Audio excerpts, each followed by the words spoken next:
अस्सलाम वालेकुम। होपफुली नाजरीन आप सारे खैर वाफियत से होंगे। मेरा नाम डॉक्टर मोहम्मद ज़ीशान असलम खिची है। मैं आपके पास वीडियोस लेके आता हूँ आपकी मालूमात के लिए मुख्तलिफ बीमारियों पे। तो आज की जो हमारी वीडियो वो इस चीज़ पे बेस कर रही है कि हमने फ़र्स्ट वाली जो सबसे स्टार्ट वाली वीडियो की थी उस पर मैंने ये कहा था कि जब हम किसी बीमारी के बारे में वीडियो लगाएं और किसी मरीज़ को या किसी उनके लवायकीन को कोई उसमें मसला हो, कोई इशू हो, कोई सी चीज़ की समझ ना लग रही हो या कोई सवाल वो पूछना चाहें तो वो हमें कमेंट में लिख के भेजें। तो हम इंशाल्लाह हम जब वो सवाल इकट्ठे हो जाएंगे तो हम इंशाल्लाह उनके जवाबात के लिए भी वीडियो बनाया करेंगे। तो आज हमारी उस तरीके की पहली वीडियो है। इसमें हमें कुछ सवाल आए हुए हैं, मरीज़ों के नाम मैं नहीं बता रहा, लेकिन यह है कि हम क्वेश्चन बताएंगे और उसका फिर जवाब हम दे देंगे। सो एक सवाल किसी ने किया है कि जी अगर मरीज़ को पोडेग्रा हो तो उसके लिए क्या क्या खाना चाहिए और क्या क्या चीज़ों से परहेज़ करना चाहिए। पोडेग्रा यूरिक एसिड की वजह से होता है। अगर आप हमारी यूरिक एसिड वाली वीडियो देखें तो उसमें हमने बताया हुआ है कि जो पाँव का बड़े अंगूठे का जो जोड़ है उसके अंदर अगर दर्द हो तो स्पेशल उस एक जोड़ की दर्द को पोडेग्रा अंग्रेजी में कहते हैं या मेडिकल टर्मिनोलॉजी में कहते हैं। ये यूरिक एसिड ज़्यादा होने की वजह से। सो क्वेश्चन असल में इजी करने का कर लें तो उसका मकसद ये है कि यूरिक एसिड वाले मरीज़ों को किन किन चीज़ों से परहेज़ करना चाहिए और क्या क्या चीज़ें खानी चाहिए। तो याद रखें जो यूरिक एसिड वाले मरीज़ हैं उनको जो शुगरी ड्रिंक्स हैं, जिस तरह बोतलें हैं, कैंड जो चीज़ें हैं, जो जिस तरह जूस हैं जो बंद डब्बों में आती हैं उनमें प्रिजर्वेटिव्स होते हैं तो उनसे अवॉइड करना चाहिए। इसी तरह अल्कोहल मतलब शराब जो है वो यूरिक एसिड को बढ़ाती है तो वो बिल्कुल उससे मना करना चाहिए। इसी तरह ऑर्गन मीट जिस तरह जिगर है यानी कि आपकी मगज़ है, दिमाग, इसी तरह गुर्दे, कपूरे और आपकी कलेजी है, ये सारी चीज़ें जो हैं ये इन यूरिक एसिड के अंदर बड़ी हाई लेवल में होती हैं तो इनको बंद करना चाहिए। इनको हम ऑर्गन मीट कहते हैं। इसी तरह रेड मीट, बड़ा गोश्त, छोटा गोश्त जो है वो भी कम करना चाहिए। बेहतर है कि बंद करें लेकिन कम तो कम अज़ कम करें। वाइट मीट जो है जिस तरह मछली है या जो आपका चिकन है वो आप ले सकते हैं। मछलियों के अंदर भी याद रखें कि कॉड फिश ना लें, ट्राउट ना लें, टूना ना लें, ठीक है। तो इसके अलावा बाकी आप ले सकते हैं, मछलियाँ दूसरी सारी खा सकते हैं, उसमें कोई हर्ज नहीं है। अच्छा, अब ये तो चीज़ें वो हो गई जो हमने नहीं खानी। वो चीज़ें जो हमने खानी है वो ज़्यादा बेहतर हैं, फ़ायदेमंद है यूरिक एसिड वाले मरीजों के अंदर। उसके अंदर सबसे बेहतर पानी है, तो आप जितना ज़्यादा पानी पिएंगे उतना ही बेहतर है। इसी तरह दूध ले सकते हैं, दही खा सकते हैं आप, ठीक है। उसके बाद जो सबसे इंपॉर्टेंट चीज़ है वो ये है कि कॉफ़ी जो है वो यूरिक एसिड के लेवल को कम करती है और यूरिक एसिड के मरीजों को बेहतर बनाती है। So hopefully we have answered the question के किन किन चीज़ों से हमें मना होना चाहिए और कौन कौन सी चीज़ें हमें इस्तेमाल करनी चाहिए। एक और क्वेश्चन जो था वो किन्हीं ने लिखा है कि उनकी वालदा जो है वो 20 साल से उनको घुटनों में दर्द है और अब 3 साल से उनको शुगर की वो मरीज़ हैं, तो क्या गोडे में टीका उनको किया जा सकता है कि नहीं।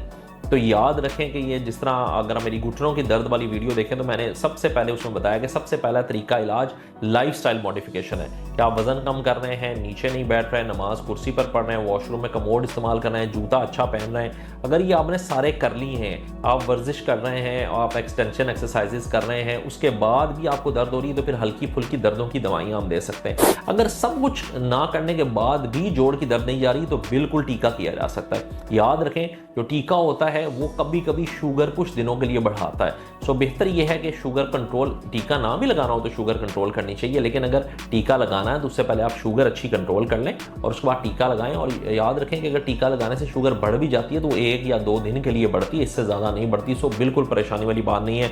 अगर शुगर है मरीज़ को और उसके घुटने में दर्द है और दवाइयाँ और लाइफस्टाइल मॉडिफिकेशन उस पर असर नहीं कर रही तो उनको मुस्तनद डॉक्टर से टीका कराया जा सकता है अगर कोई और मसला नहीं है तो। एक और जो क्वेश्चन हमारा था कि अगर यूरिक एसिड, किसी ने पूछा कि यूरिक एसिड अगर जोड़ों में बढ़ जाए तो उसका क्या इलाज करना चाहिए। तो मैंने आपको पहले ही बता दिया हुआ कि यूरिक एसिड अगर जोड़ों में बढ़ जाए तो सारी बात है वो सारी चीज़ों का परहेज़ करना है जो हमने आपको बताई है, प्लस यूरिक एसिड कम करने की दवाइयाँ जो हैं वो खानी है, मुस्तनद डॉक्टर जो लिख के देगा तो वो करें।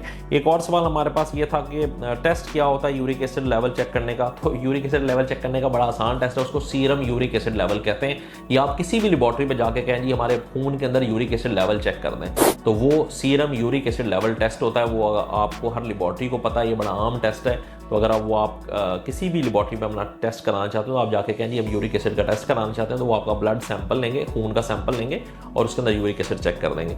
तो ये हमारे पास कुछ चंद सवालात थे, 1-2 सवालात थे जिनका हमने कमेंट्स में भी आंसर दिया हुआ है। एक सवाल था हमारे पास कि फिजियोथेरेपी जो है वो पेशेंट्स की वो कितनी मुफीद हो सकती है जोड़ों वाले मरीजों में। तो याद रखें कि फिजियोथेरेपी, मैंने उनको भी ये समझाया है कि फिजियोथेरेपी है जोड़ अगर नहीं मूव पूरा कर पा रहा, या वो फंस रहा है, या बंद नहीं हो रहा, या खुल नहीं पा रहा, तो उसको हेल्प करके उसको मूवमेंट एंड उसकी जो रेंज ऑफ मोशन है उसको, यानी कि ये मेरी कोनी है, पूरी खुले पूरी बंद हो, पूरी खुले पूरी बंद हो, अगर ये यहाँ पे आकर रुक जाती है या इधर से ज़्यादा बंद नहीं होती, तो इसमें फिजियोथेरेपी मुझे मदद करेगी कि ये वो मेरे पट्ठों की फिजियोथेरेपी कराएं, मेरा जोड़ आहिस्ता आहिस्ता खुल जाए। लेकिन याद रखें फिजियोथेरेपी बीमारी कंट्रोल नहीं करेगी। सो बीमारी कंट्रोल करने के लिए आपको रोमेटोलॉजिस्ट को दिखाना पड़ेगा, किसी मुस्तनद डॉक्टर को दिखाना पड़ेगा जो जिस वजह से आपका जोड़ खराब हो रहा है उसका वो इलाज करेगा। प्लस यस, फिजियोथेरेपी का बहुत, अगर मुस्तनद फिजियोथेरेपिस्ट से आप इलाज कराएं तो आपके जोड़ की जो मूवमेंट्स हैं वो बिल्कुल नॉर्मल हो सकती हैं। लेकिन अगर आप इस चीज़ में पड़े रहेंगे कि जी मैं जोड़ की मूवमेंट्स ठीक कर लूँ, बीमारी मेरी कंट्रोल हो जाएगी, ऐसा नहीं होगा। ठीक है, सो ये कुछ चंद सवालात थे, तो मैंने कहा कि इन पे हम एक वीडियो कर लें। इंशाल्लाह हम नेक्स्ट वीक किसी और बीमारी के हवाले से इंशाल्लाह आपके पास दोबारा हाजिर होंगे। हमारे चैनल को लाइक करें, सब्सक्राइब करें, बेल आइकन जो है वो दबाएं, ताकि हम मज़ीद वीडियोज़ पेशेंट की इंफॉर्मेशन के लिए लेके आते रहें। Thank you.